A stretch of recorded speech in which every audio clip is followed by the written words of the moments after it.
is Joshua Lee. And Derek, it was a Charlotte Roval finale to the round of 12. An exciting finish in that one that saw Cody Harris win, punch his ticket through to this round in both rounds of the playoffs so far this season.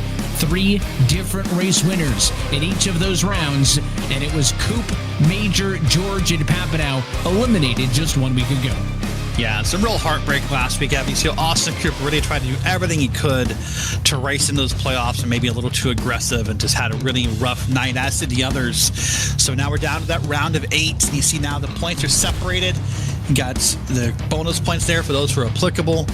And now it's 3 races. It's Vegas, Homestead, and Martinsville. And possibly, Evan, in a weird way, like, I don't know how to describe it. Maybe the most NASCAR-ish of the schedule, most traditional NASCAR of the schedule, like just 3 ovals, different lengths, different styles of racing, but 3 ovals for the first time in these playoffs.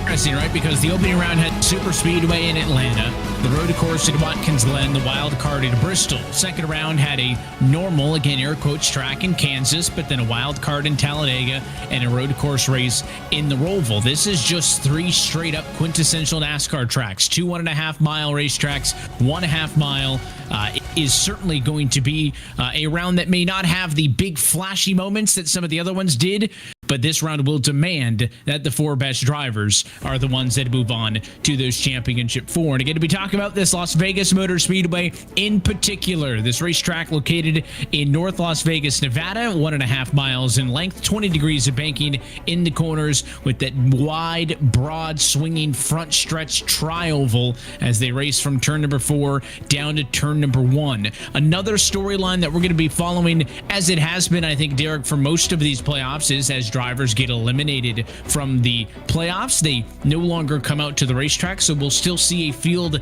that is heavily weighted in favor of those 8 remaining championship hopefuls. So as it was last round, every single position, every single spot going to mean that much more, because these playoff cars are going to struggle to separate themselves from one another. Now, the winners in the last round, Phillip, Burke, and Harris, each cash in 5 bonus points to start this round. That could be critical.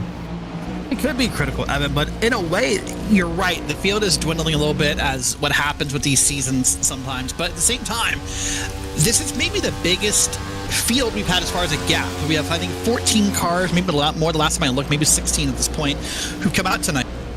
And only 8 playoff drivers, so really it's almost half and half in this field. So this may be the best shot these playoff drivers have had to kind of separate themselves. Typically it's been like a round of 16, and 18, 19 cars or 20 cars, round of 12 with 15 cars, but this is maybe the biggest gaps. In a way, this may be the best news for these drivers, to have this many cars in only a round of 8. Live look inside of single car qualifying. All these drivers on track by themselves. 2 qualifying laps to set the grid for today's Las Vegas 200. Here's a look at Cato across the stripe. Good reminder, you see those red marks on the cars. You're looking for the red windshield banners, the red spoilers. Those will let you know who's in, who's not. They'll also have those same red indicators on the scoring as we get into the race. As Austin Coop puts in his second time lap, he'll end up P11 at the moment, and thought maybe he was going to go for a little bit of extra practice with an extra lap or 2, but he'll spin it to a stop on the inside of turn number 2. Looks like a majority of the card has opted to go for times in qualifying. So far, no times for Soa, Maddox, Trudell, and Danson. I don't think they have enough time to qualify if they decided to go onto the racetrack now, so expect at least 4 names to start from the rear based on provisionals. Yeah, and we'll see how that plays out. I like that move by Coop right there. That looked to me, Evan, like he wanted to test how hard he could send it into a corner. Those fishtails, that car getting out from under him, that's a good thing to know in the race about how hard can you push. I like that move right there. That was a nice, smart move by Austin Coop to use his extra practice time to his advantage. Well, Evan, I'm excited. Last week we saw really a tale of 2 races. We saw Irons really dominate the first half of the Roval, and then Cody Harris dominate the second half of the Oval. I'm curious as we get back to our standard, mile and a half, if Agno Phillip can come out here and lead, if, other people, Peter Irons, Michael Laraya. It's our first mile and a half in what it feels like forever. You look back when Kansas was 3 weeks ago. And before that, not since before the playoffs began, have we been to a mile and a half. As much as NASCAR fans say, hey, I'm tired of the mile and a halves, it's been hard to find one. Yeah, they have been few and far between, and now we've got 2 of them back-to-back to start the round of 8. Qualifying is done. Let's go trackside and take a look at your RealSimRacing starting grid here tonight in the entertainment capital of the world. In pole position, we'll go to one of your playoff drivers. It is Peter Irons, pole with a 30.185. He'll bring us to the green flag, and Michael Araya will start in P2. It is a playoff lockout of all of those top 6 spots on the inside of row number 2. Third starting spot, the number 19 machine of Bradley Burke will start alongside your 4th place starter, the number 2 of Sam Nieto. And back on row number 3, inside, P5 starter tonight, the number 94 of Agno Phillip. And to the outside, P6 starter, the 20 of Brandon Gass. Moving back into row number 4, Eric Happenhouse is going to be your first non-playoff driver. He'll be there in P7 with Braden Whitaker in the 48 machine, right next to him in P8. Then Manatzi Major and Austin Coop. That's the 9th and 10th. That's the 82 and 53. Ross Cato is 11th in the 12 machine. And then playoff driver Cody Harris is P12 in row number 6. That'll also be the final spot to take a time in qualifying. So provisionally, Matt Danson will roll from the number 13 spot, Kyle Trudell in 14th, Maddox 15, and Soa in 16. Those bottom names, again, not taking a time in the qualifying session. Of course, Matt Danson, we had followed that number 38 machine through these playoffs, as well as somebody else who wanted to come in and surprise things and try to take home a championship, but did not work for him, unable to advance out of the round of 16. It'll be interesting to see what can a Danson do, what can a Coop or a Major do. And yes, some of those drivers, Derek, were very close. Austin Coop did enough points-wise to qualify for this round, but Bradley Burke won a race, and that put Burke ahead of him in the final tally. That's how Coop ended up on the outside looking in. So there are very capable race car drivers on the outside who could try to play spoiler, but maybe the top 6 sweep for the playoff cars gives this away. We haven't had a huge upset, right? Maybe with the exception of Danson, especially because there was a road course race, or I should say opportunities in that opening round of the playoffs, but he missed those. With that exception, we haven't seen a big name fall. And just looking at the numbers, something's going to have to give here in the round of 8. Yeah, and and I like sort of that analogy about Austin Coop getting in but not being in because of the win, because I tell you that if I were a driver in this round of 8, Evan, I would be petrified of the 3rd race. I would be petrified of Martinsville and what it could bring or not bring to my luck of making the round of 4. I want to win this week or next week so I don't have to worry about Martinsville. Pace truck going to be in this time. We're happy that you're with us for the start of the round of 8 on RaceSpotTV. Peter Irons in control. Let's go racing in Vegas.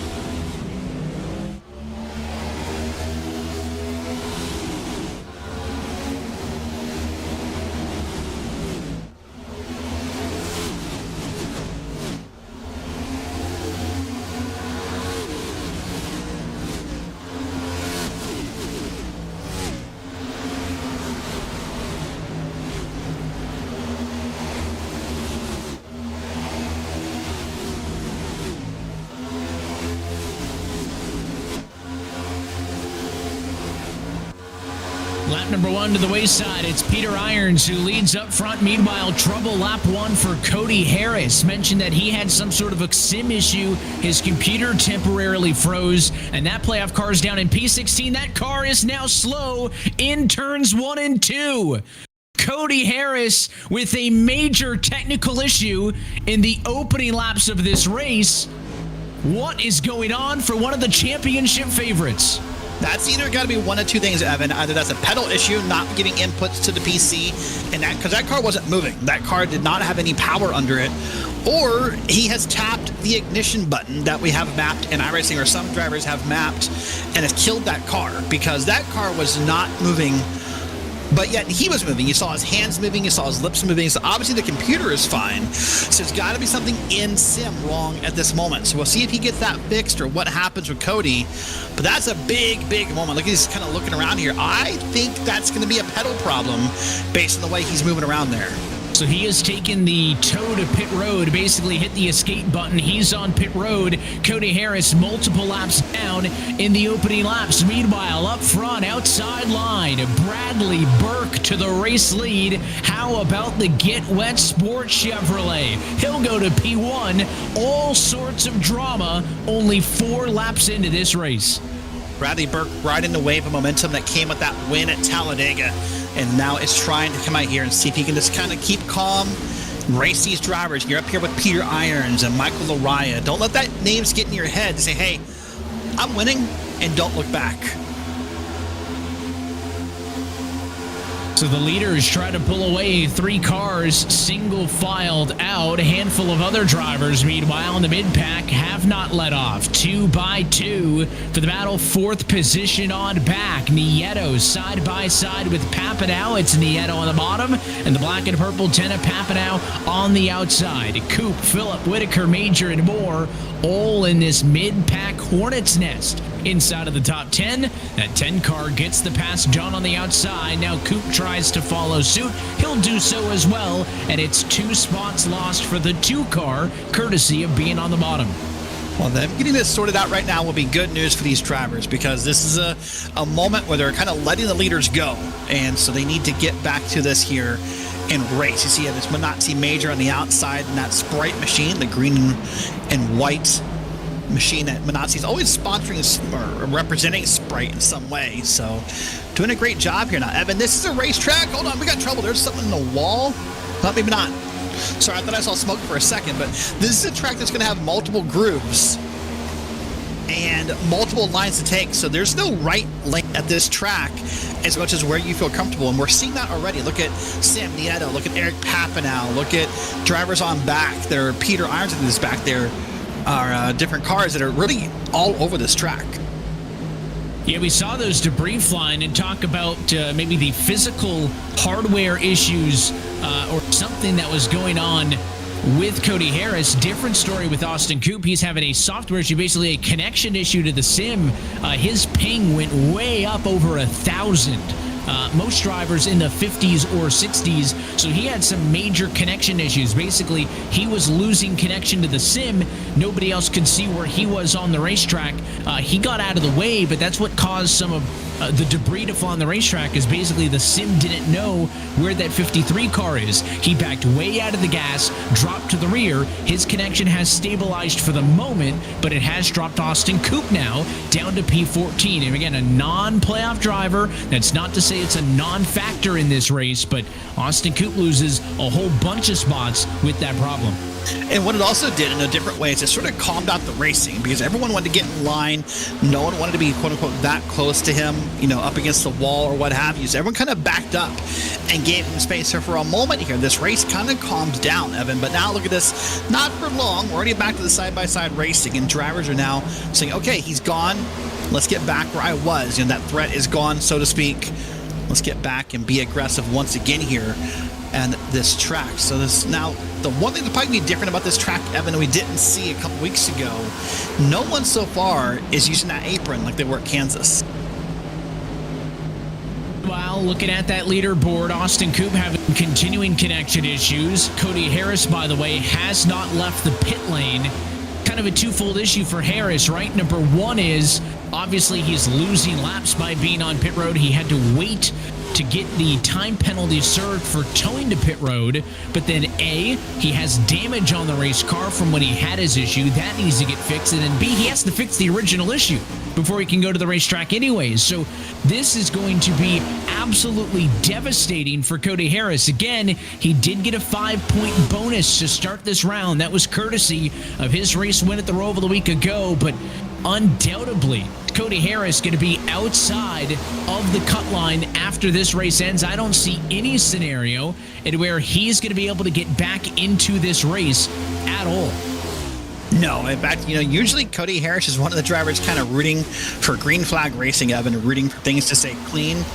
And what happened? Let's watch what happened here first. I'll come back and finish that point. Let's watch the beginning of the race here. This is right behind Austin Coop in that Mountain Dew Baja Blast machine. There's Cody here in that Scarlet and Gray. Already having a rough week here. The car never went. I mean, that car just never went anywhere. Like the pedal never pushed. And whether he missed a gear, whether his pedals weren't working, I don't know. But then watch this. It's going to come up here through turn 1. Now, at this point, you'd already called it out. You saw it already. That car appears to be under power at this point. So maybe he missed a gear, got bumped from behind. But what's going to happen here down the back straight? We're going to keep with it here and see what happens. Is he just going to lose the car? By this point, I thought problem was over, right? I mean, he was slow off the start. He dropped a handful of spots. Okay, he's in the back, made the point. Then we're talking about the race leader. And then something happens again when he gets down to turn 1. Just completely missed the corner, and that's full throttle into the inside wall. He had either no control or had no idea where he was on the track at that point, and that front end is destroyed. I'm going to guess that's a full motor problem, by the way. I'm going to guess that's a full 30-some minute repair, according to iRacing, Evan. That looks like, because I feel that dreaded grayish black smoke come out of both the front and the back end of that car. I think Cody Harris is in for a full engine repair and a very long night here at Las Vegas. So he will try to maybe get back into this race. Again, if other playoff drivers fall out, maybe an opportunity for him to get back and into the conversation. But those red highlights make it very obvious on your left-hand leaderboard. He is way, far and away below everybody else. Now remember, he started 5 points ahead of Kano. He started 5 points ahead of Gas. He'll be right there close with those guys. But the way Lariah, Burke, Irons, Phillip, and Nieto are running inside of the top 6, Cody Harris is going to be in an uncomfortable position, something that he has not been used to at all this season. One more driver has gone to the garage. That's Steven Soa, who has had to park his car. It's a somewhat relevant storyline, so I'll bring it up. Derek, the fact that I missed this race a week ago because I had to leave in a mandatory evacuation zone for a hurricane here and just got my power back today. Steve has gotten his power back, who lives not that far from here, but he has not gotten his internet service back. So he actually was using a hotspot to get credited with the race start and to score race points, and that was a scheduled start and park for Soa, who has ongoing internet connection issues on his side of things. And, and that's become a real common trend, unfortunately, with the disasters that have happened over the past couple of weeks with, now the 2 different hurricanes to hit the States, Evan, is that we've seen a lot of drivers across a lot of broadcasts, a lot of leagues that are hotspotting. And, shout out to hotspotting, by the way. Yeah, maybe it's not the internet connection you want it to be, per se. But, I mean, there was no indication on SOA of there being any kind of bad internet or what have you. So shout out to that. Here's a different replay, by the way. This will be like Mike Maddox on screen. What's going to happen here? Let's see that in the replay. There's Mike Maddox all by himself and just loses it and down the pit road. That's going to be it's going to be a penalty, however, I'm pretty sure, for speeding. Yeah, could have been worse. I thought for sure we were going to see that thing snap back up the hill. He did spend some extended time in the pit box. So the opening 20 laps of this race has become what has gone wrong for who, as we recap all of the issues that have been going on so far. Maddox back out onto the racetrack after serving that time penalty, but his Extreme Performance Motorsport Chevrolet is 2 laps down. That leaves 13 cars on the lead lap as we run right now. There's a look high and above the ongoing battle for the race lead. Lariah was able to take the top spot. Bradley Burke now back in control in the number 19 machine, but unable to pull away. The top 6 cars all within less than a second of one another, and the battle for P2 is on. Matt Danson did not take a time in qualifying, and that Logitech number 38 Chevy driving through the field 13th to 3rd on the outside looking for P2. Yeah, that's become a real common trend, it feels like. An RS defined a driver. Last week it was Agno Phillip who had the not-so-great qualifying. We're seeing these drivers who are able to kind of run their way through the field. The problem, however, a lot of times is they're burning up their equipment and their tires, making that run happen. You and I were curious about what happened to Cody Harris, so let's just get the word. right from the source. Cody Harris, welcome to the broadcast booth. I'm sorry you're here. Not the best way to be here, but what happened? My screen at the initial start, my screen just froze at the line, and then it came back, and then I went, and then it froze again at the line. Of course, I was at speed at that point, so I could hear the cars, but the sim visuals were just frozen, so I had no idea where I was at and crashed. So yeah, it looks like you. I don't know if you know this yet or not, but you kind of equal opportunity. You hit both walls. You hit both the inside and the outside wall. So I could hear it hitting things, but I just didn't know where I was at. So I'm assuming at this point it's going to be a full engine repair. No, I could go out in about 10 minutes. Okay. Well, it's not been a good weekend, huh? No, definitely not. I could get one spot here, but I mean, everybody that'll be competing against is running up at the top, so it'll probably be a must-win at this point. But I'll try and get to work and see if I can't win one of the next two. Well, I guess between the start tonight and that little stupid game with the Ducks on Saturday, just not the optimum weekend, huh? No, definitely not. All right, buddy. Well, we're going to let you get back to it. We'll watch it from up here, and good luck the rest of the night. All right, thank you. All right, well, there we go, Evan. That's Cody Harris. So he is able to come back. So, usually Cody's the kind of driver who's really hoping for lots of green flag racing, no wrecks, all the yada yada. In a way, in the back of his mind, Cody Harris is probably hoping for about 19 wrecks before this race is over. Figure 10 minutes, he says, is when he'd be able to get back out on the racetrack. We're putting lap times in the 30s, so let's add he's going to be 40-plus laps down. He would need somebody to have, again, a race-ending problem for this to make a difference for him. Battle for the race lead still ongoing as Matt Danson tries to get his first lap lead of the afternoon, isn't able to do so. And listen, that 1 point that he may get, he was alluding to Soa, who is out of this race. He can get that spot from Soa. That 1 point could be a difference maker in the end.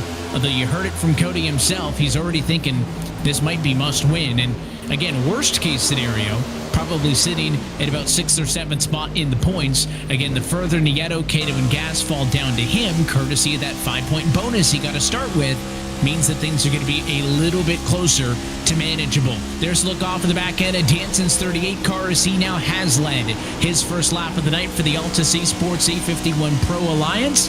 Now let's see if he can pull away. And really, it's sort of a tale of two races, isn't it? Let's see, Matt Danson representing that team, up here, P1, leading, having a good run as a non-playoff driver. His teammate Cody Harris having problems, so just shows you how different teams can perform in the same race here. But congrats to Matt coming up here. Matt missed the first two races in the round of 16, was in a really must-win spot in that last race and just wasn't able to do it. But he's been out here racing every week and trying his hardest to represent in any way he can. Look at that, Evan, not 3 wide percent, but look at that. We talked about how there's multiple grooves in this track. They were offset 3 wide through that corner. Yeah, it is not technically a variably banked racetrack by the numbers, but you could have put the car in a couple of different places. The bumps are pretty synonymous with this racetrack as well. That makes the inside, which would be an otherwise dominant line, a little bit more difficult, is because those bumps in the center of the corner a little bit stronger on the bottom than they are in the middle. So it's going to loosen it up, set the race car on the inside, while the outside can carry its speed through a little bit more comfortably. That is another factor that makes the outside a little bit more doable. And I feel like everybody has an affinity for their home track, and having called this track my home track for upwards of 11 and 12 years, I think it's a fantastic racetrack. And again, I think that might be a little bit of bias coming into play, but this place, Kansas, may be some of my favorite intermediates on the surface. Here goes Phillip. All the passes have been made on the outside tonight, and so will the latest pass for the race lead as Agnell Phillip, high, wide, and handsome, gets around Matt Danson, and it's the first time the 94 has gonna be leading a lap tonight. He's already the 5th different driver to lead a lap in this race, and we are only now 30 laps in.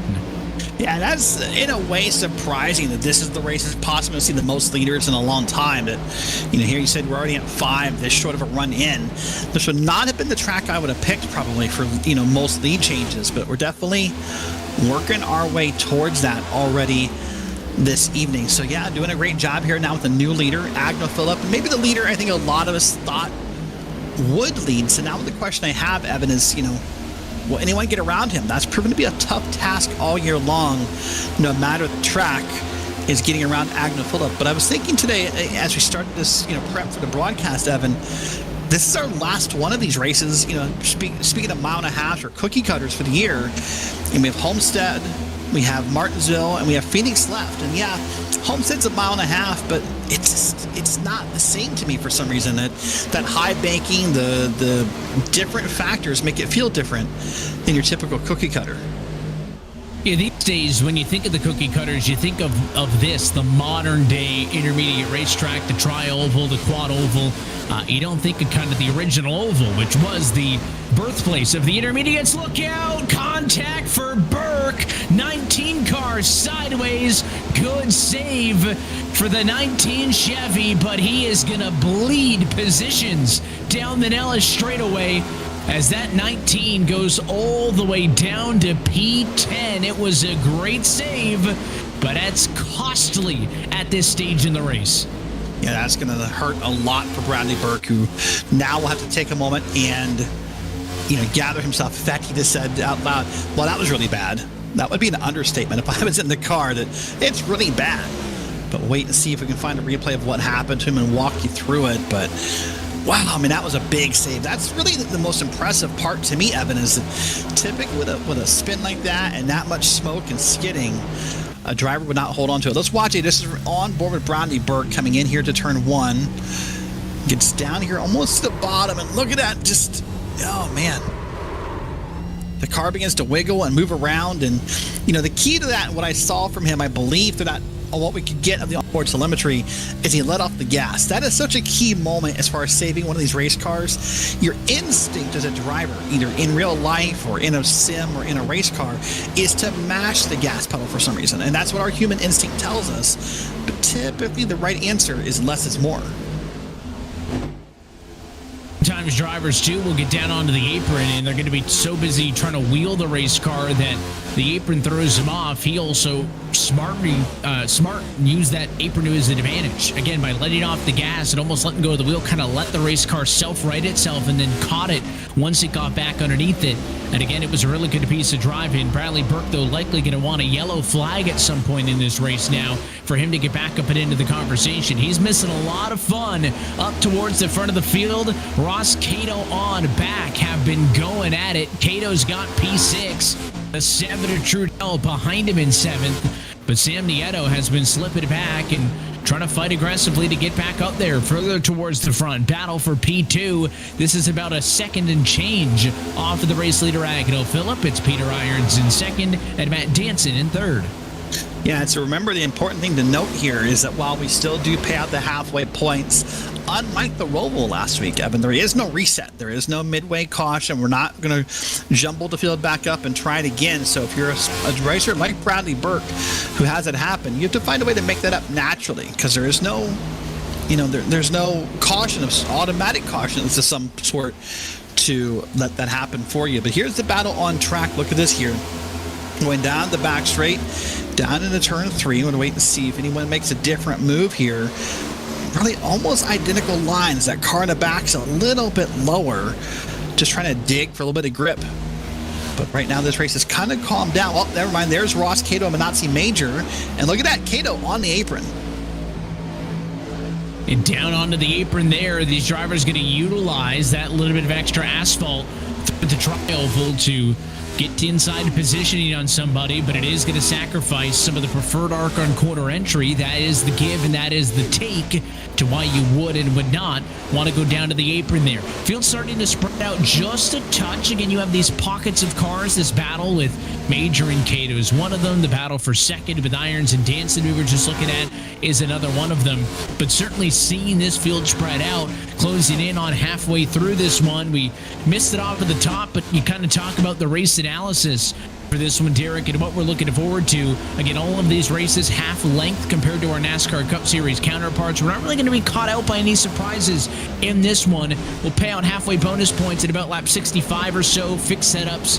You're looking at a pit stop at halfway. I mean, I feel like that's the majority call if they can all get to that number 65 number, and if it stays green, it really uncomplicates things. It does uncomplicate things. The only thing that kind of will complicate it will be who's been using up more tire. Has anyone used too much tire to where they're going to be in danger of, losing a tire, blowing a tire, or just being, quote unquote, out of tire before we get to the halfway point? Is anyone thinking, hey, listen, I went back and watched the RSR broadcast. I've seen how typically one driver seems to be, well, hold on, there was a spinner. There was a spinner on the pit road entry. Who was that? I don't know who that was, Evan. I missed it. I just saw it at the bottom of a camera shot. But there is a spinner Maddox on again. pit road. That Mike Maddox. He was already 3 laps down. And wow, sorry, that caught my attention. But I'm curious to see if someone will be different. If someone will do the 2-tire stop or the 2-stop strategy, pardon me, to see how it works out. Let's watch Mike Maddox here, though. I want to see what happened on that pit entry. Let's watch it on the lower box of your screen here once it does load up, and we'll see how it happens. I don't know if it was a planned pit stop, Evan, or if he just got in there a little too hot and lost control. We saw him get loose in turn 4 earlier and end up on pit road, and this looks like a lot of the same high-speed trip to pit road. Does he keep it out of the wall? Yes, he does. Would have gotten the heart rates up for anybody on pit lane there if there were boxes that far down, and avoided the Mark Martin shish kebab on the entry to the garage area. So Maddox will continue on, but another spin, continuing to struggle with handling off of turn number 4. Again, no effect on the battles for position. It's another spot lost. Again, though, if Maddox does retire the car, that could be big news because Cody Harris is back on the racetrack. The number 28 machine has returned to the racing surface. At about 11 laps time, he will pass Steve Soa for position. That could be a big single point in the grand scheme of things. Did not have on my bingo card that we'd be talking about Cody Harris at minus 40 laps compared to the race leaders, but he's back nonetheless. And the one thing that stuck out to me about what Cody said was he said he thinks he's in a must-win scenario now. That makes me wonder, Evan, if one of these 2 tracks upcoming, either Martinsville or Homestead, he's not a fan of, because where he's going to be in the points, I agree he'll be maybe below the cut line or at the cut line or right near it, but he's not going to be dreadfully behind, I don't believe. So it makes me wonder if he's concerned about one of the upcoming tracks, or if maybe he was just, mathing in his head incorrectly.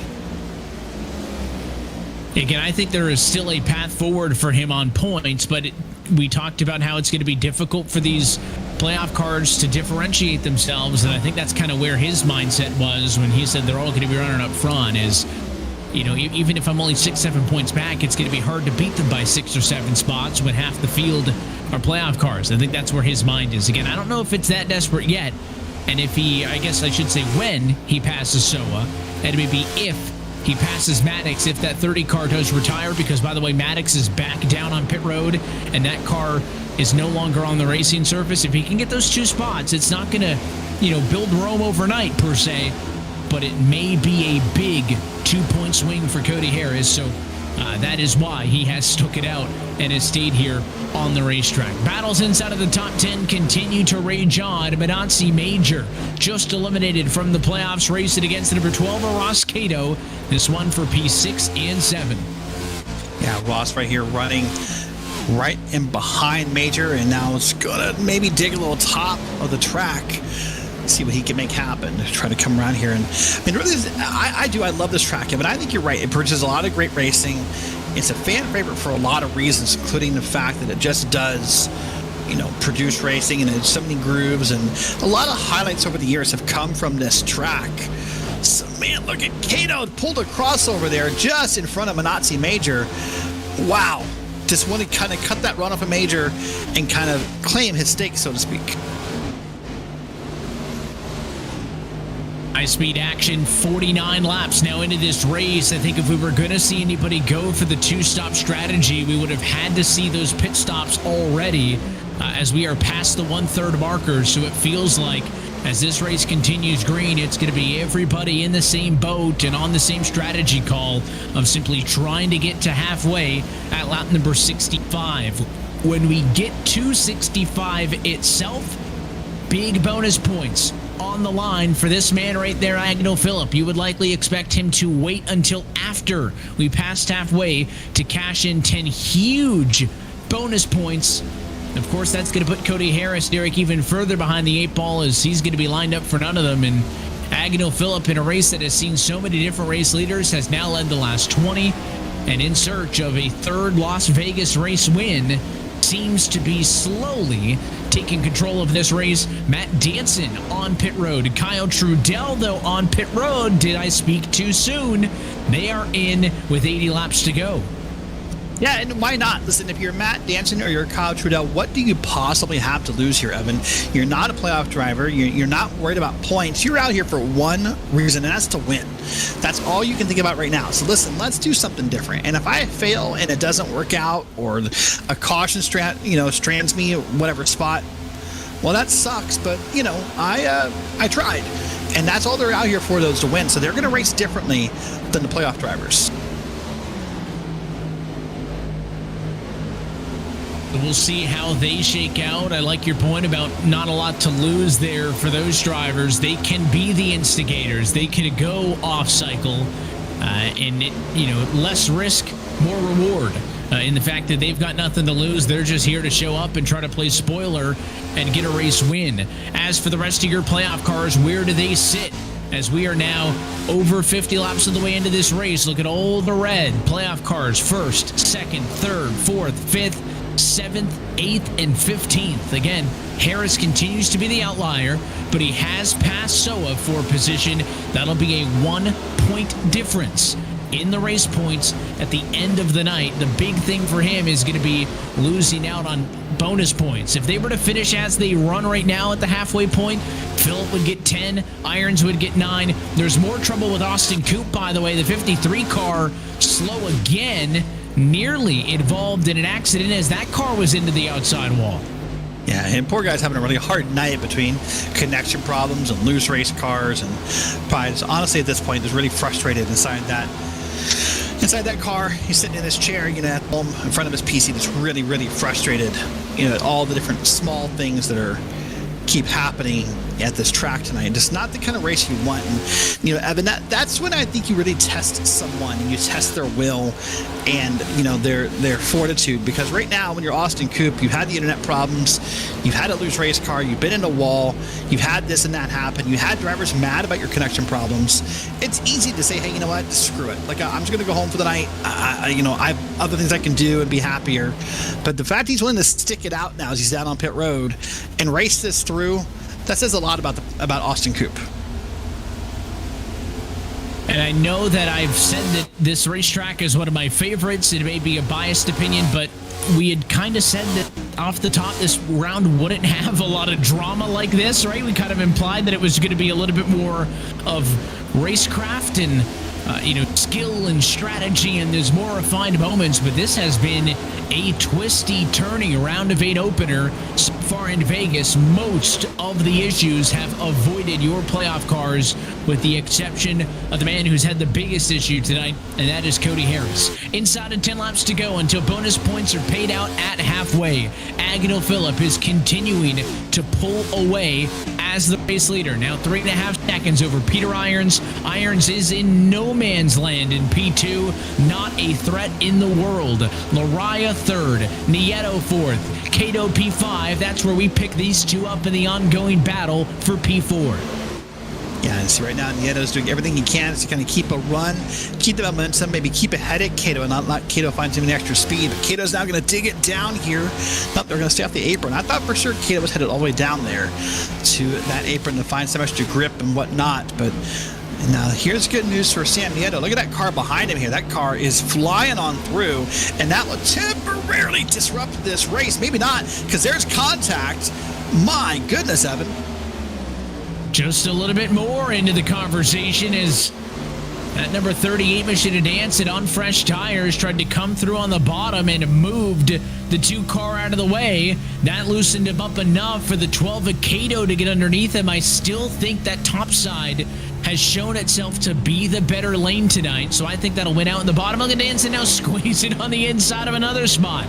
So he has given it everything on 4 fresh tires. It appears that Danson going to try to make this race work on a 2-stop strategy If he wants that to play out, he has to drive like that. That is a strategy that is hugely dependent on maximizing fresh tire time, making passes. He can't really, whoa up and take his time. So Danson clearly committed to giving that two-stop strategy the old college try. He's going for it.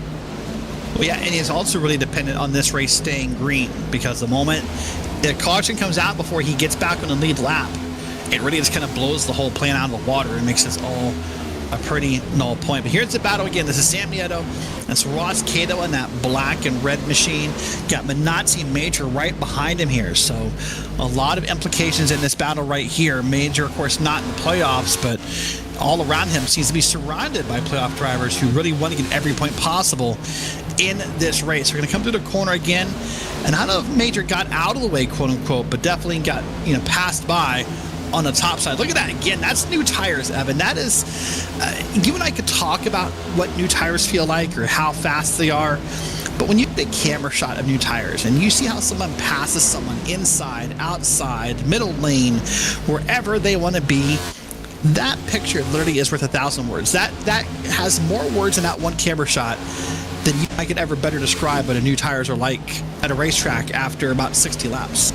It literally looks like we're watching a multi-class racing and a prototype is flying up on a GTE car or something. I mean, they are just moving, and it is a dangerous time, much like during the middle of green flag pit stops when you have cars that are that much faster, because unlike in multi-class racing, where if you're in a slower division, you'll know to look in the rearview mirror for cars that are faster than you.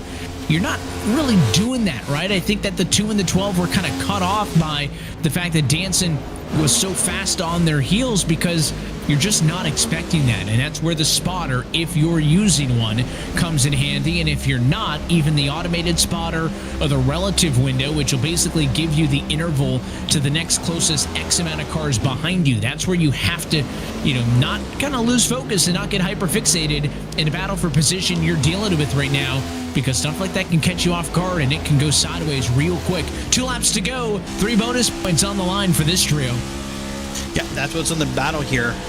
Well, probably guess there's a duo, because Minazzi Major not currently in the playoffs. So it's really Sam Nieto and Ross Cato who are trying to battle for that extra bonus point, because it may come down to that. It feels like every round we've seen an elimination, Evan, where it's just 1 or 2 points is kicking someone out or keeping someone into the next round. So if you're Ross Cato, that has to be in your mind somewhere of halfway points. But I just think somehow Nieto has the better car, or has saved more tires or something, because he is putting a gap on Ross Cato.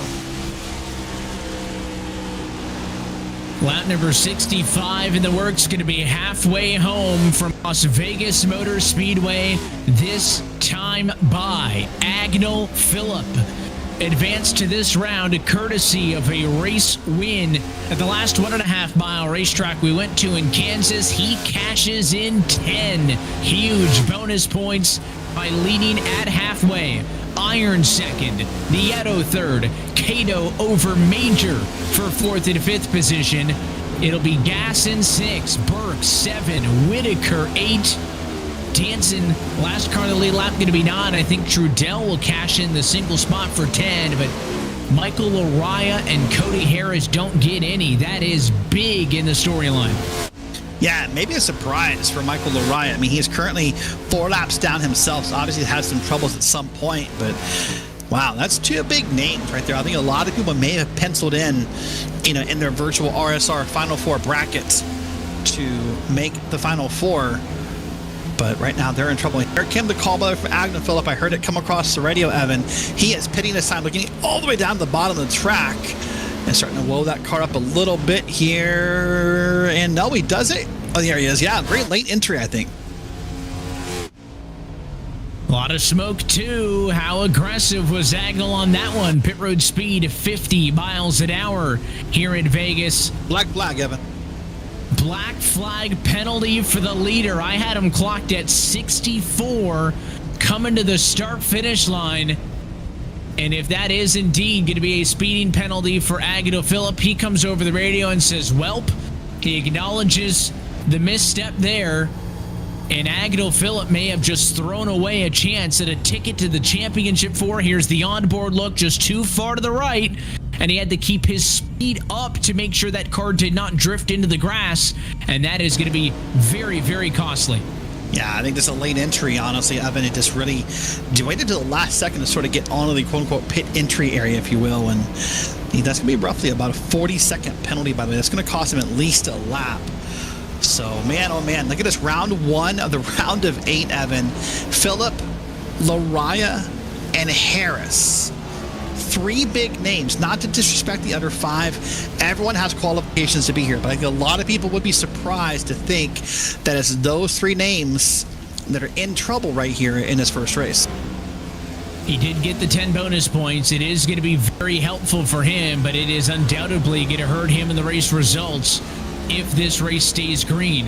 Nieto stayed out, got a bonus point for leading a lap. That could end up being big. For the Miller High Life Ford Mustang, he is in cleanly into the pit box. No doubt for all these drivers. Pitting past halfway, the decision is 4 tires and fuel.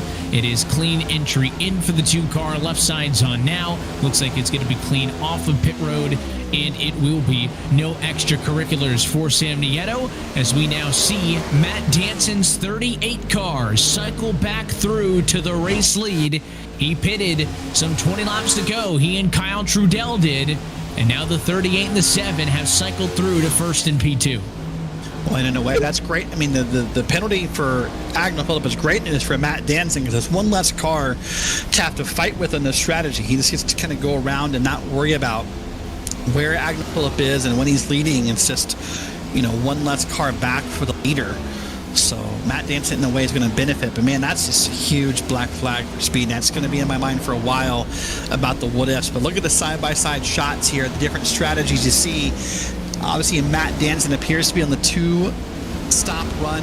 Peter Irons in the 1 car is in that 1-stop run. And we'll have to see how this plays out. If those new tires are really beneficial enough for the 2-stop run, I don't know, Evan. I mean, those tires look powerful, and they really did. I mean, it looks great. But, I mean, right now, mathematically, you think Danson's, 9, 10 laps from pitting again? The problem is, to me, the gap in the tires in this second part of the run. They're not as important, not as detrimental, not as egregious as they would have been the first time. And Danson's in an interesting spot, right? He cycles through to the race lead because when he pitted 20 laps earlier than everybody else, he was instantly going faster than all of them. Now that they have pitted, Danson is instantly losing time every single lap, but you can't just respond right away and decide to come down pit road, because then the whole point is you need to have better tires for a higher percentage of your final run. So all that math is happening. Again, if he wants to go right on the number from what he did the first time, he wouldn't be pitting until 30 laps to go. I think that's going to be a little bit late. I think we see him in somewhere between 40 and 35 laps to go in this race, but we will see. One thing that we did talk about when we were talking bonus points at halfway is Michael Lariah, and this one kind of slipped under our nose, but I want to update everybody on what happened to that 44 car. One of the playoff drivers, he had a connection issue and actually dropped connection from the race session. So completely dropped out, had to reconnect, joined back into the server, got back on the racetrack, but that cost him 4 laps. Agnell Phillip, leader, speeding on pit road, cost him positions. So some high-profile mistakes or issues with Phillip and Lariah have Cody Harris maybe not so lonely down there in the bottom 6 now. Hey, big news for Cody Harris in a way, since we're on that topic again. Austin Coop is on pit road 18 laps down. He is losing laps. I'm also not sure if we missed what happened to Austin Coop, but he's currently about 22 laps ahead of Harris with more than that to go. So it's possible Cody Harris picks up another spot and finishes P13 in this race.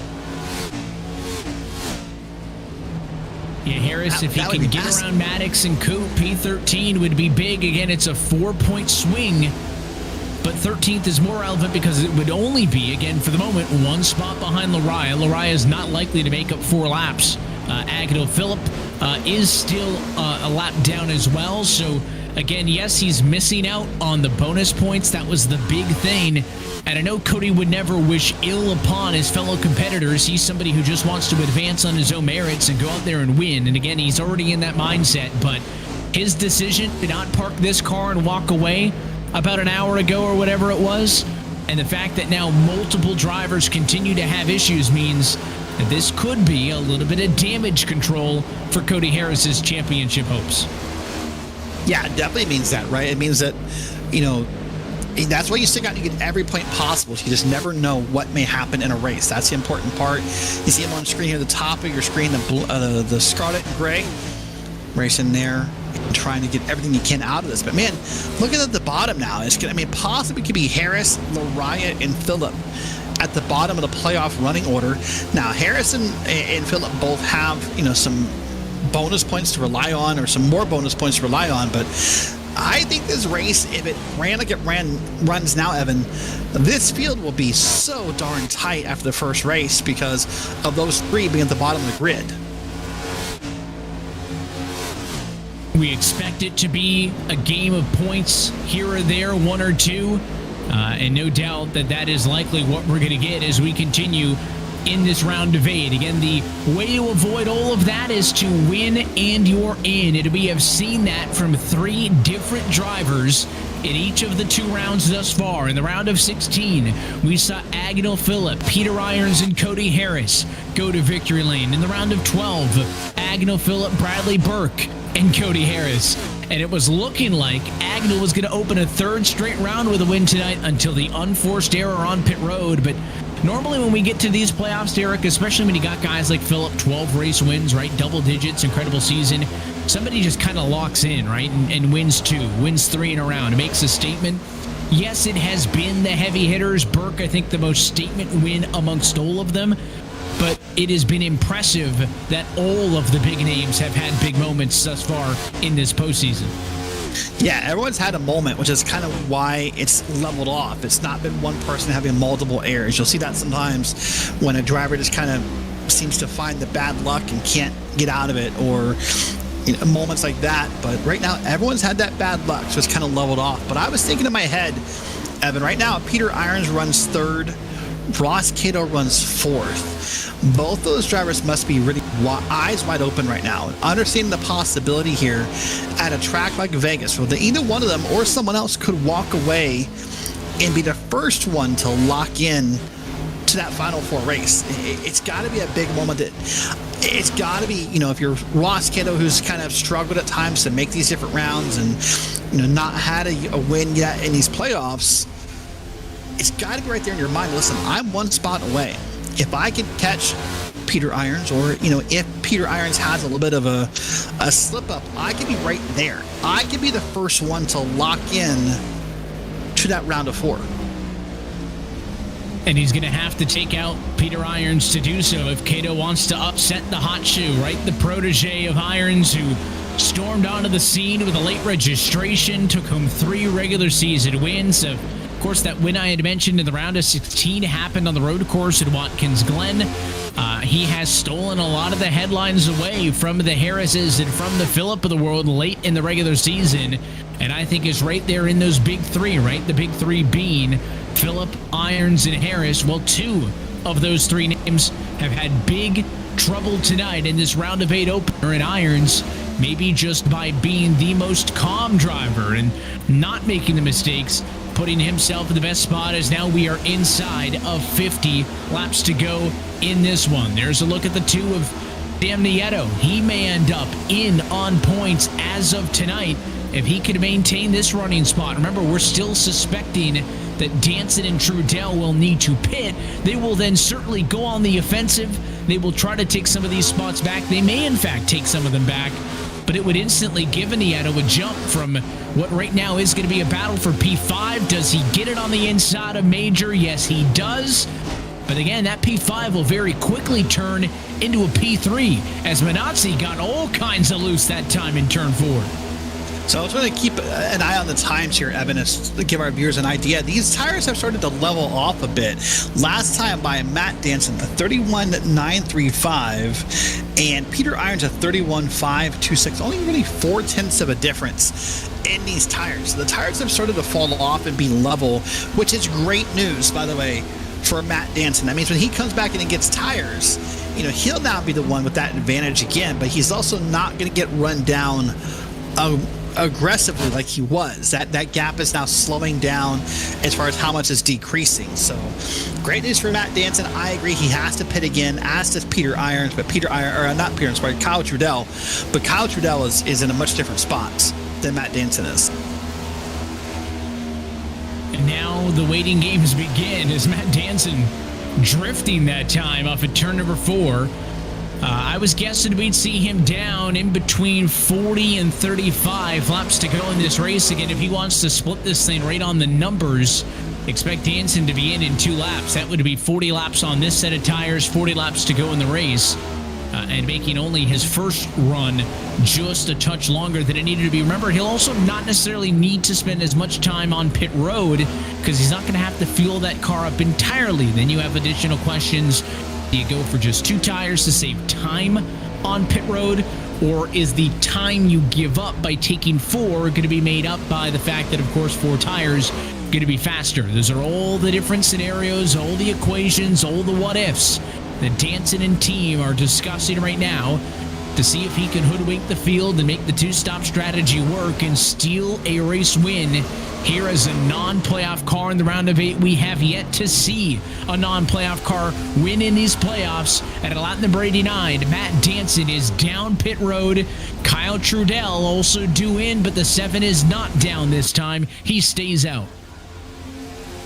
Yeah, we'll wait and see. I like that call by Matt Danson right there, Evan, because I agree with what you said, that the longer this race goes on without him pitting, the less and less benefit he was going to get out of those new tires. You have to do it now with about 40-some laps to go in order to really, reap the benefits of new tires. So now we're going to watch on track here.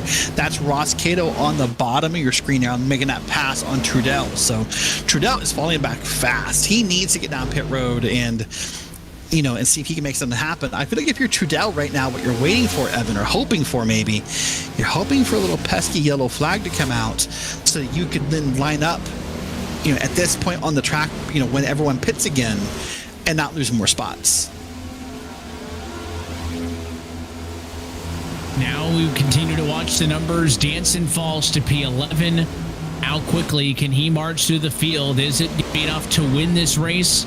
Is it going to be enough to maybe just get a top 5, right? Maybe different measures of success is down pit road this time is the 7 machine. So that is Trudell that's down. There was also nearly a wreck. I thought I was watching Trudell come down pit road.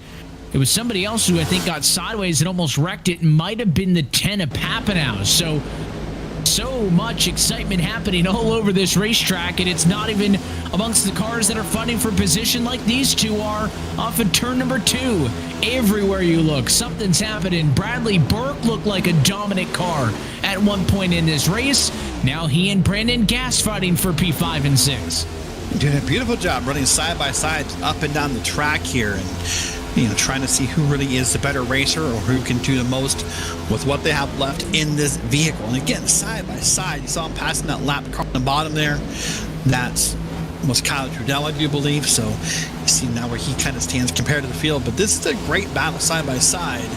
And I think Burke's going to come out ahead here. Nope, Gas will get back under him again, and they'll keep fighting.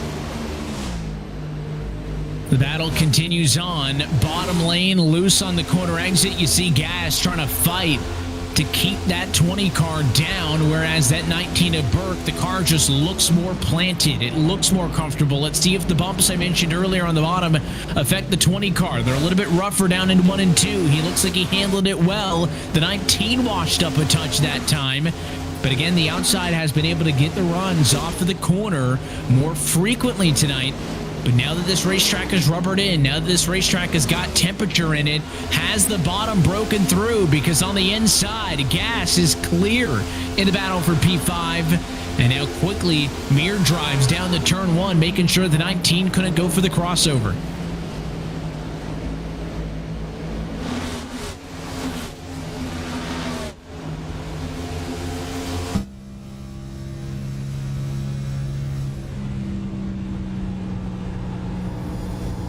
On board with Burke, up and on the outside wall, trying to carry some speed, but I think in the end doesn't have the pace to do it. Look out to the inside. Here comes the 7 of Kyle Trudell. That is not a pass for position. Trudell a lot down in comparison. We saw he and Danson have the big speed advantage based on tires earlier. That's exactly what you're seeing right now as they are both trying to work their way back to the lead lap in this race. Danson just passed Irons there to unlap himself. So our fresh tires going to be enough in these next 34 laps, 35 laps for Matt Danson to go all the way around and catch him again. Yeah, we'll wait and find out and see how that plays out. Man, look at that wiggle by Papanow. I don't know. That's the one I saw earlier when we saw Danson and then Trudell come down. I can't figure out if he just got the car loose, Evan, or if he thought about pitting and realized it wasn't going to work and aborted. I'm not sure. But wow, I mean, that was scary by Papanow. I mean, he pitted on lap 92. So he's pitted since then. So I don't know. I think he thought he was going to pit and just aborted. Stayed in, kept going, and races on. More on pit road. Bradley Burke is in. He pitted 30 laps ago, would have only had to go 62 laps to the end of this race. What is the decision for the 19 to come back down pit road? Yeah, that's crazy in a way, because you're right. He was set up for the one-stop run, but I kind of think now some people are going to throw caution to the wind, pardon the pun, Evan. They're going to say, hey, listen, you know, the front runners are behind. You know, Lariah, you know, Harris, you know, and Phillip. So why not be different here? Why not throw some caution to the wind and let's pit and see what happens? The Bradley Burke one surprises me, though, because you said he didn't need to pit again. But maybe he knows something we don't, or maybe he didn't, you know, get the changes he needed or the tires or gas he needed. But wow, that's surprising. Here's Peter Irons, top of your screen, though, Evan. He right now is your race leader and is trying to lap that car if he can. So an interesting twist. It is no longer just the Matt Danson and Kyle Trudell contingent who are on the different strategy. Burke and Papanow have also been down pit road in the last 10 laps or so. They would have both otherwise been good on the fuel to go to the end of this race. Matt Danson has 30 laps to catch the leaders. His last lap was a 30.755. It was a 31.820 for Irons. If those numbers were to hold, he would catch him. The problem is, Derek, those numbers are not going to hold, right? With each passing lap, yes, Irons' tires are going to get older, so are Danson's. That differential is going to get a little bit smaller every single lap we go. I do not think Danson would have the time to do so, but I've been proved wrong before with the swing for the fences strategy, and what is clear is that they're going to do everything they can to make it happen here tonight as now Gas and Major do battle that 20 car. Give them P4. Yeah, I agree with you. I don't see how it mathematically works. And we've both been wrong about this before when it comes to passing the leader and catching the leader on the alternate strategy. The way I think it would have to work if it were going to, Evan, would be if Ross Cato or someone else was up there battling Peter Irons and they were sort of slowing one another down. But with Peter Irons having basically a clear track ahead or lots of real estate ahead of him and behind him at this point, there's no incentive for him to slow down. There's nothing stopping him, nothing in his way, nothing cutting off his line. It'd probably be smooth sailing. I admire the move here. And let's see what happens by Danson and see if he can make it happen. But, yeah, I think probably not going to catch Peter Irons. And now it is simply a waiting game. You watch the intervals. You wait to see if something else is going to come and surprise us. What has surprised me is how this field went from a heavily dominant playoff car top 8 to only half of the top 8 being playoff drivers. Agnew Phillip down in 9th. Burke with the bonus pit stop down in 10th. He'll likely pass Phillip back. Lariah with the connection issues down in 12th. Harris with his equipment problems down in 13th. He has gotten the maximum points that he's going to be able to get back.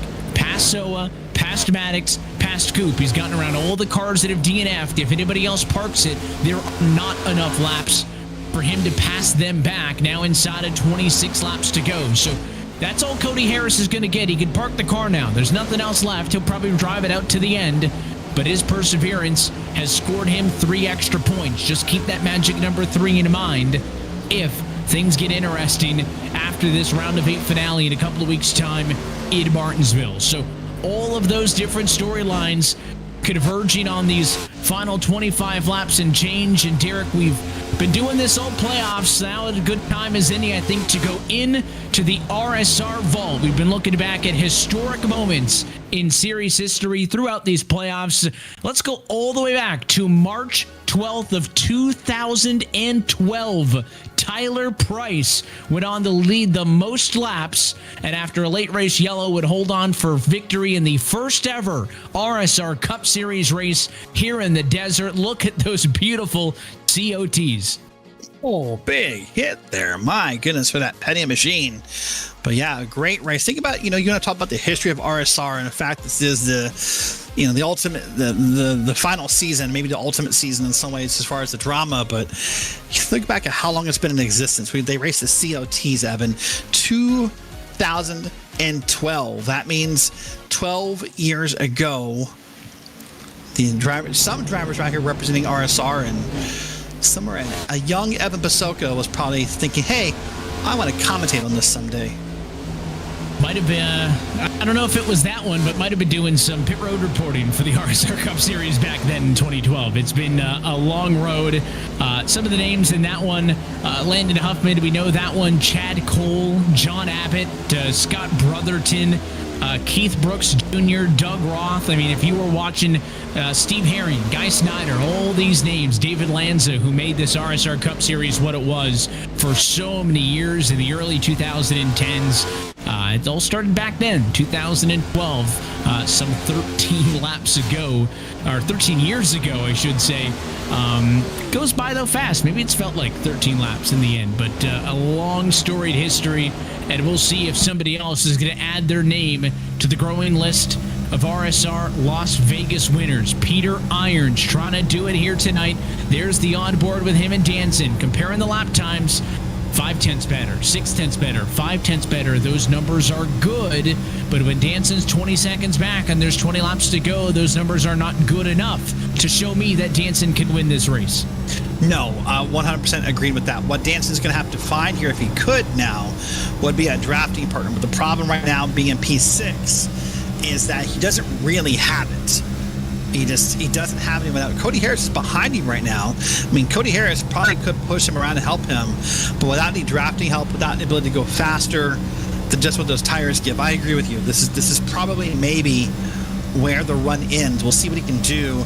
Maybe catch Benazzi Major, maybe catch Brandon Gass, but I'm not confident in those either. Yeah, I'm thinking somewhere in Major and Gas, I think, are in play. I think he definitely, obviously, stays P6, but the problem is, again, he's kind of plateaued there. He's 11 seconds, 10 seconds back a Major, who's the next car up. That would just be for P5. That might be doable, and a Major and Gas are running so close to each other that he may be able to do it, but he may just run out of time, and Danson may end up with a P6 when it's all said and done. Really curious what went into the late decision, I feel like, with Burke and Papanow to go for this call as well. They are going to be able to get around Agnew Phillip. Burke will likely get 9th. Papanow would likely get 10th. That would be big for Agnew because that would be 2 more spots lost if that ends up happening. But again, that also seemed like a late call, whereas we've known that Danson and Trudell were on this strategy for a while. It almost makes me wonder if they just wanted to set themselves up. Maybe the thought was, hey, listen, we come down, we pit around, lap 95-ish or what have you. Then if the late race yellow comes out, maybe we try something weird. Maybe we stay out when everyone else does it because we've already taken that additional set, and they try to cycle back around to the front and kind of let the chips fall as they may, given our first maybe Vegas pun of the night. But yeah, I agree, it's weird. I don't like it. It just doesn't seem to fit what's working. Been a surprising lack of the roll the dice, spin the wheel puns tonight, but it again has just been such a chaotic race, much like many nights have been in Vegas, I'm sure, through the years. Now the battle for P7, Trudell and Whitaker, one of the final battles for position on this lead lap as that 7 car pulling away from what occurred now with the lapped car in between the two of them. That is the aforementioned Michael Araya down in the number 12 spot. Clean and green, more than an hour removed from the drop of the green flag. Do we make it all the way to the end?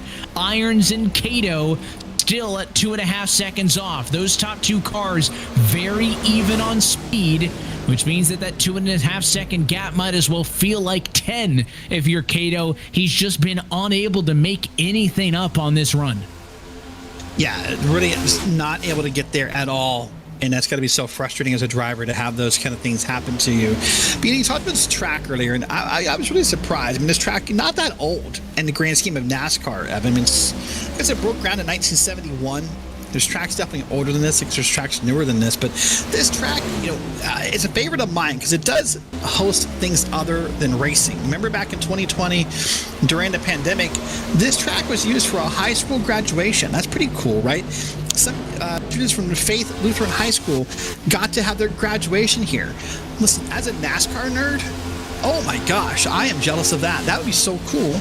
And now the track hosts a food festival every year. I believe it's called the Foodie Land.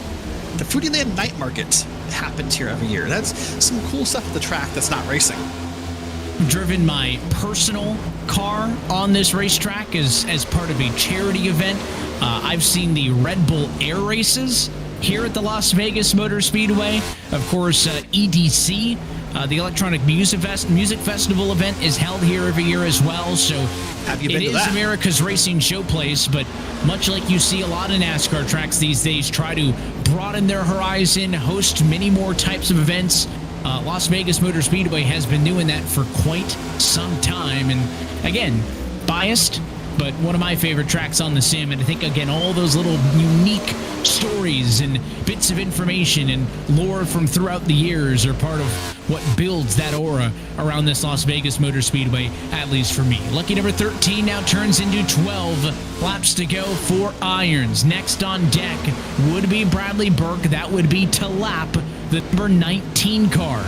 We'll see if that happens and how Bradley Burke kind of plays into all of this. Remember, Burke just passed that one car back. I don't think the one's going to be able to get up and relap him, so I don't think much of a fight's going to happen there.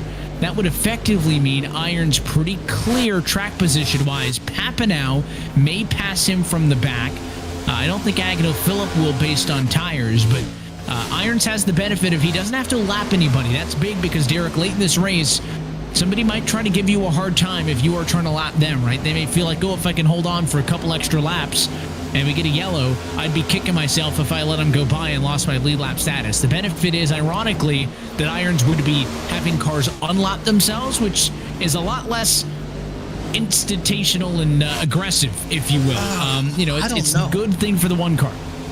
Yeah, see, that's weird, right? Because in a way, you're thinking, hey, look, letting cars by should be easier than lapping cars. Typically, if you're letting a car by, that means they have newer tires, and they're a bit more aggressive with those newer tires. It's really weird in a way, because a lot of times if you're lapping someone, you're the faster car, and you kind of get to dictate the run and the line and where it happens and how it happens. But if you get someone coming through who just pitted, maybe like a Bradley Burke, for example, who pitted recently, not that I'm saying he will get around, but I'm saying if he were to, that faster car kind of dictates the line. I, in this spot in the race, would almost rather be the one lapping someone, so I kind of got to be in the proverbial driver's seat versus the one that's just along for the ride by letting someone by. And we'll see how much Irons gets out of the way. Does he have a bit of a gap to play with to be a little bit careful, to your point, on some of the cars catching him from the back if Papanow does indeed get there? Papanow's been closing, but Irons' gap on Cato closing a little bit as well. It's not time to hit the alarm bells, but it's gone from 2.5 seconds to 2.1 seconds. That gives that little bit of breathing room up, right? He can't simply just let off and let him go because the gap has closed a little bit. So if this 10 wants to make the pass, and there's a big slide for Papanow, who's going to cost some time and maybe delay this just enough to make this a non-factor. But for Peter Irons, You cannot lose any time at all. So how do you let somebody go without losing time? That's what he's trying to figure out right now. Yeah, that's an important question right now, is how do you do that? How do you let someone go? And I think from here, probably what you do is you just move up a lane. Let them go and then pull back in the lane when you want to. Don't challenge them. That seems to be a theme you and I talk about every week, at the start of races or after a yellow, when there's that side-by-side, the 2x2s, down through the field, is you begin battling someone, that's when you lose time. If you're if you're Peter Irons, you have to let these guys by, just move up, let them by, and move back in your lane. Don't get involved in the battle. Battle for P4 still ongoing. It's all for position. Matt Danson still 5 seconds behind this duo.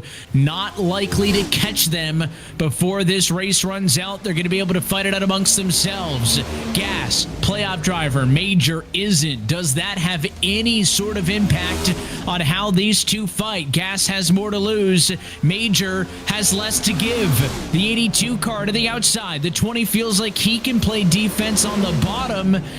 20 washes up. Do we go 3 wide? Look out, it's Harris to the inside. Gets out of the gas just in time after he and Gas got together. Evan, we almost had our late race caution. That would have really just made chaos here. I thought for sure that's where we were headed when that contact nearly happened with Cody Harris. I thought for sure we were going to see maybe our first in a long time RSR overtime. Drivers chatting over the radio as they avoided that one just barely. 4 laps to go now from Vegas. Irons is gapped down to 1.7 seconds, but Papanow has gotten around him. There is no more buffer between the leader and between the car in second in this battle for 4th. Major has been able to get around Brandon Gas. We'll keep an eye to see if they fight again. What you're looking at is the race leader, the second car in the frame. Now you're on board with the challenger. Can Ross Cato get there? He's still 1.8 seconds back at 3 laps to go. Taking a look last time by Evan, Peter Irons is a little faster, 1/10 of a second last time by on Ross Cato. So the stats would tell you no, but sometimes when you're a driver and you get this close, you find a little extra speed somehow. I mean, it just comes in the car. Maybe it's extra aggression to be in the gas a little longer or be in the brakes a little less, and things happen for you. But right now, statistically, the answer is no. He will not catch Peter Irons. Can we get to the white flag for this race to be official? Still up front, gap now growing to 2.1 seconds. Irons the better race car the last time around. Lapped car, Agno Phillip, it's a weird sentence to say, separates the leader from the challenger in second place. Major and Gas, they're still in play. That one's for 4th and 5th. Danson not going to be able to catch any of them unless this one has extracurriculars. Irons looking for the white flag. Here we go. One more time around for that number 1 machine of Peter Irons. Wants to get back to victory lane here, Evan, and really finish off and seal off the win he just kind of threw away with a couple mistakes last week at the Roval. We started the show by saying that tonight a golden ticket was available for somebody to lock themselves into the Championship 4, and Peter Irons in his rookie campaign going to be able to say for sure he'll fight for the championship in 2024. Peter Irons wins in Las Vegas and is headed to Phoenix. And what a feeling of relief that must be for Peter to know he is in. No more questions, no more point discussions, no more strategy calls about it. Now he gets to come out and just race and have fun for 2 weeks. What a relief. And the first name of the big 3 is in, as Irons will advance to the Championship 4. A stark contrast tonight to where the other 2 drivers who are in that big 3, Agno Phillip, Cody Harris, had big issues. Phillip, speeding penalty, self-inflicted, finishes 10th. Cody Harris, some issues with his computer, finishes 13th. And Peter Irons has now got about a month solid to prep for a 1-race winner-take-all championship at Avondale, Arizona. It is race win number 5 of 2024 for Peter Irons and the Vantage Racing team. They are headed to the Full Throttle Cup Championship race this season. There you go. Burn it on down as he has smacked the wall there for Peter Irons. And man, that said, you're right. He's got all the time in the world prepared for Phoenix because he knows he's racing for a title. That's such a big thing to get off your chest, a big monkey to get off your back, if you will, knowing you've locked that in. Well, Evan, let's take a look at the grid here and see where everyone finished. Red indicators marking the playoff cars. They are 1, 2, and 3. We'll talk with them in just a moment. But of course, Irons wins and advances. Big time nights for Ross Cato and Sam Nieto, second and third. We'll get the reactions from those pair of Ford drivers as well. Major, the highest finisher of the non-playoff cars, will come home in fourth, and Brandon Gass ends up in P5. That was a late race pass. All those top 5 on the one-stop strategy. The twofers come home in 6th and 7th. Danson and Trudell able to get up to those 6th and 7th spots, but nothing more. They're ahead of Braden Whitaker. Then Bradley Burke comes home at the 9th spot. He was a late decision on the two-stop strategy, I should say, and Agno Phillip rounds out the top 10. Moving back into P11, Eric Papanow also 1 lap down, and everyone else from here more than that. 3 laps down from Michael Laraya, 40 even for Cody Harris, and then Austin Coop, Mike Maddox, and Steven Soa did not finish this race. Let's look top to bottom at your full race results. Let's go trackside and talk with tonight's race winner and the first member of the championship for Peter Irons is a race winner in Las Vegas tonight. Peter, congratulations on the win. You're headed to Phoenix. Thank you. That sounds so good, man.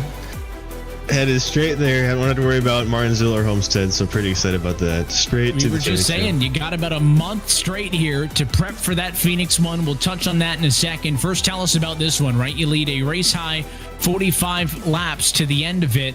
At the halfway point, it was you chasing down Agno Phillip to the tune of about 4 or 5 seconds, and then all of a sudden, it came down to the execution on the green flag pit stops, in which he made a huge mistake, and you did not.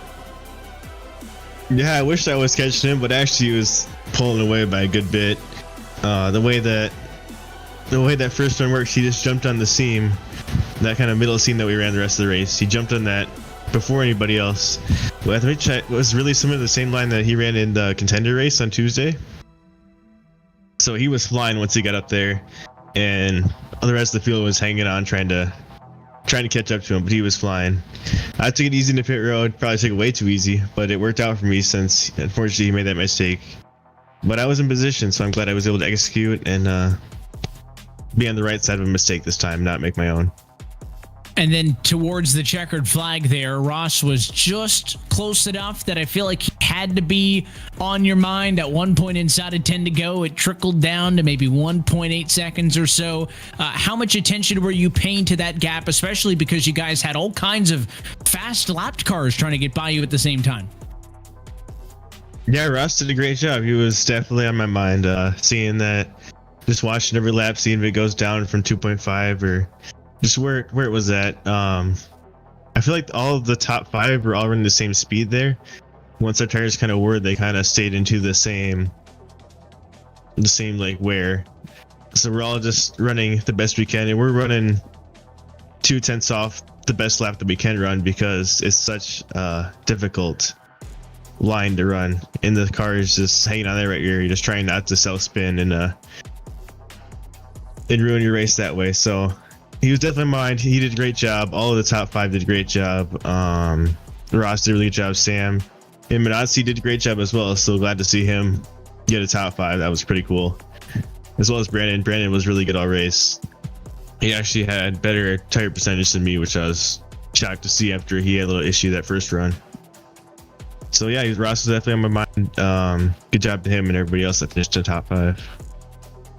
Well, now we talk about Phoenix, which is going to be coming up in 3 weeks' time, an opportunity to win the final Full Throttle Cup in RealSimRacing history. What does that track look like for you? What do these next few weeks look for you? I mean, you won earlier this year at Richmond. Does that mean that you like those kind of in-betweener type tracks? I mean, is that a track that you feel like gives you a good chance to win this championship?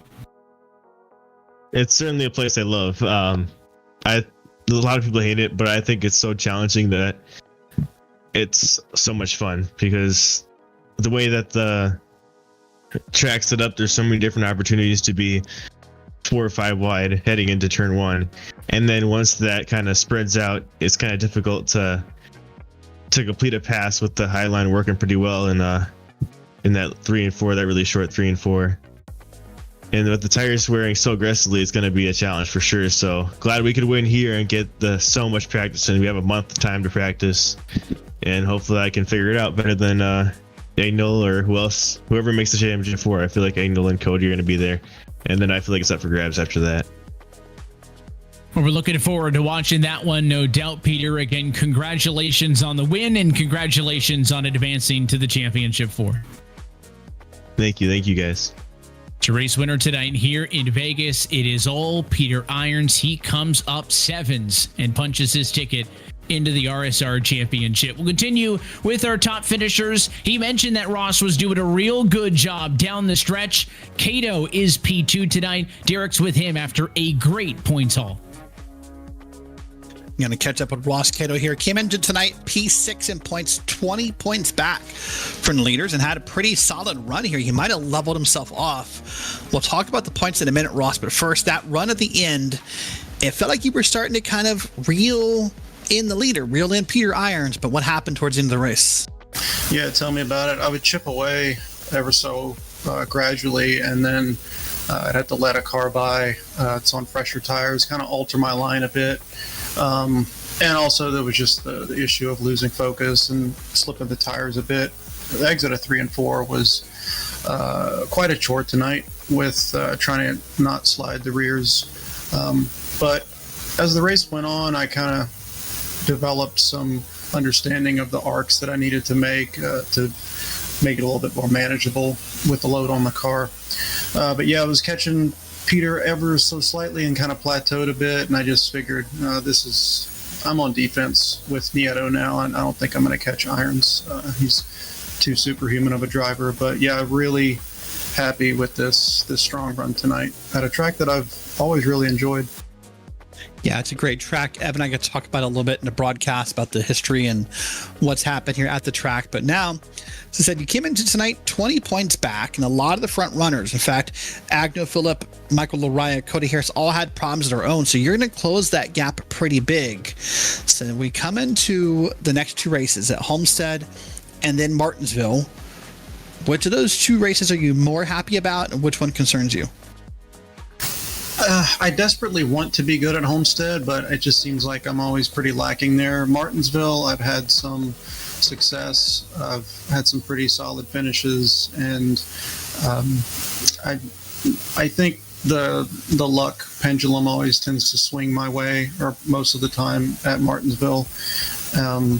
And yeah, so I think the one I'm probably most excited about is Martinsville, because I think I can probably rally there and get a good finish there as well. But definitely really do want to do well at Homestead too. All right, Ross. Well, listen, great run tonight.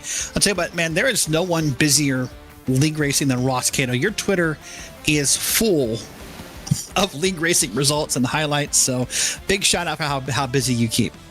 Yeah, I just have a really big penchant for the community that leagues bring about. I've really enjoyed being a part of this league, RSR. I've made lots of friends, and I mean, 2 of those friends from this league came to my wedding. I mean, it's been a very lasting community that I've been fortunate to be a part of, and yeah, just the clock's ticking. The time's winding down to get this win, but even if I don't get it, I'm really glad that I've gotten to be a part of this league. So thanks everybody for watching, and I hope it was a good show. All right, Ross. Well, thank you for the show tonight, and we'll see you next week. All right, thanks everybody. Have a good week. All right, that is a 12 car of Ross Cato. And then we're going to go ahead and catch up with Sam Nieto, finishing 3rd tonight. Sam, what a run. Yeah, it was fun. We run all these races, and the setups are ridiculously tight, and then come into a race, I'm pleasantly surprised that I almost spin out. So yeah, it was a blast. I loved it. At times tonight, I feel like you maybe had some near contact, some near misses, a lot of highlights, but a track that maybe I think a lot of people circled off as just another cookie cutter really was one of our more interesting races as far as race calls and race strategy that we've had in a long time. Yeah, it always comes down to the setup. If iRacing gives us a good setup, then it's fun to drive, and we're out here having fun and racing, and we don't have as many wrecks. You're worried about car control more so than just trying to get every inch you can get on a setup that doesn't turn. So I think that's really what it boils down to. And like I said, I was pleasantly surprised, and I wish they'd give us more of this. Well, I asked Ross Cato the same question, but I'll ask you. We come now to the next 2 weeks. It's Homestead and Martinsville. Which of those two tracks are you more excited about, and which one concerns you? That's a good question. I'm more concerned about Martinsville. Not particularly very good there. I used to be good at Homestead, but it's just going to depend on the setup. I guess if it's really tight, then I'll suck, and if it's loose, then I think I'll have some speed. But Martinsville, see how it goes. Low car count's probably going to help me there. I can't probably finish 10th or so. Well, let me tell you right now, can report to you first before the graphic comes on the screen, Sam. You are +5 to the cut line. You are ahead of Ross Cato at +4 to the cut line. So we know, before I see the graphic, you're at least P3 in the points to get to the round of 4. So there you go. I'd rather be plus than negative, but it's going to be tight. Low car counts are really, you never know. You're never out of it. Teammate Michael got disconnected. I don't know where he is in points, but you don't lose 30 spots. You lose. I think he was running third or so. I don't know where he finished, but instead of losing 30, you might lose 10 spots there. Also shout out to Bradley, who also flatted teammate who didn't have a very good run. I think he got wrecked by a lap car, which is really disappointing. Well, listen, you had a great run tonight, and we're glad to see you out there, and we'll see you in 1 week's time at Homestead. All right, glad to see you guys. All right, that's the driver number 2 machine, Sam Nieto. And Evan, I think we are ready to take a look at the points. There is the updated playoff grid, of course. First, Irons with the race win has locked himself in to Phoenix. The cut line is 42 and 38, so that means that Nieto and Phillip, tied for second and third, will end up 5 points to the good. You might think, well, how's Agnew Phillip in, right? Threw it away at the end, finished 10th. Well, he got the maximum bonus points at the halfway bonus. He scored 10. That was huge for him because that balanced things out for him. He's in. So is Nieto. Cato is up by 4 on the cut line. And then you draw that big, scary line in red. It's not red yet. They still have got Homestead and Martinsville to go. Burke, we questioned maybe what was the decision, Derek, and the motivation to make the second pit stop late. Did it hurt him in the end? He is 4 points out. Gas, 5 points out. Harris, the big story, of course, with the connection issues off of the bat. And then Lariah, who had his own connection issues, dropping out of the server and coming back in. Those drivers in 7th and 8th are drivers that I think most people would have had in on their brackets, and it is going to make life real difficult for those cars 2nd through P6 because Harris and Lariah are going to be coming at them when we head to our next race next Monday night as we head to Homestead in Miami. Yeah, it's a 1.5 miles, Evan, but it really races different. It's thought of differently. It's a track that's seen a couple changes throughout time. We'll talk about those, but down in Miami areas, we're going to be 1 week time, and we'll see if someone else can lock their way into the round of 4. And we hope that you join us for that one and every race on the road to the Full Throttle Cup. But until then, that is it for us here tonight from Vegas. On behalf of our entire team at RealSimRacing, RaceSpotTV, and your broadcast crew tonight, for producer Joshua Lee, for Derek Watson, and myself, Evan Pasoko, I want to say thanks for tuning in, and congratulations go to Peter Irons, race winner in Vegas, and first driver punched in to the championship 4. We're back next Monday night. night. That's October 21st at iRacing's virtual homestead, Miami Speedway. That race and every race of the Full Throttle RealSimRacing Cup Series playoffs can be found exclusively here on RaceSpotTV. Till next time, good night from Las Vegas.